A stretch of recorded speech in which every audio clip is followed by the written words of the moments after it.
د نړۍ د پیدا کېدو په هکله نظریات. د نړۍ د پیدا کېدو په هکله باندې بیلابیل نظرونه موجود دي چې د موږ مسلمانانو لپاره خاص نظر او مهمه نظر هماغه د اسلام نظر دی چې په دې هکله یې لري. نو د اسلام نظر په دې هکله څه وایي؟ د اسلام نظر دا دی چې الله تعالی په قرآن عظیم شان کې فرمایي ثم استوى الى السماء وهي دخان. ژباړه: نو وګورئ د اسمان لوري ته کله چې اسمانونه له لوګي څخه ډک وو. له دې څخه ښکاري چې د کائناتو په فضا کې ګاز او لوګی په زیاته اندازه خپور وو. نننیو پوهانو هم دا خبره منلې ده چې هغه ته یې سحابه یا نیبولا ویلې. اوس راځو د معاصرو او نننیو پوهانو نظریاتو ته.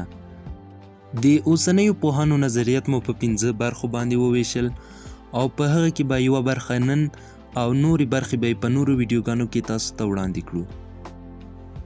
لومړی نظریه د کانت نظریه ده چې د صحابي یا نیبولا نظریه هم ورته ویل کیږي.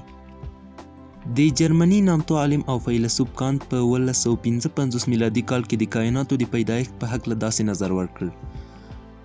د کائناتو په فضا کې نیبولا یعنی تورې وریځې یا ګډ ډوله وریځې له جامدو کوچنیو ذراتو سره وي.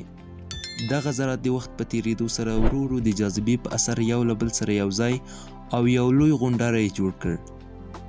له بل پلوه وړې وړې ټوټې یعنی کتلې د جاذبې د کشش په واسطه د لویې ټوټې سره په لګېدو د تودوخې له امله ویلې شوې چې د محوري حرکت په نتیجه کې فرعي بازوګان مات او د شمسي نظام سیارې منځته راوړي. نو دا و هغه لومړی نظریه چې تاسو ته مو وړاندې کړه. د نورو 5 نظریو په هکله باندې هم ویډیوګانې تاسو ته جوړیږي. نو په دې هیله چې دا ویډیو مو د خوښې وړ ګرځېدلی وي. زموږ د نورو ویډیوګانو د کتلو لپاره زموږ د یوټیوب چینل سبسکرایب کړئ، د زنګ بټنه فعاله کړئ ترڅو زموږ له نوي ویډیوګانو څخه خبر شئ. تر بلې ویډیو مو په لوی او بخښونکي خدای سپارم. پاتې ورځ مو نیکمرغه. د الله په امان.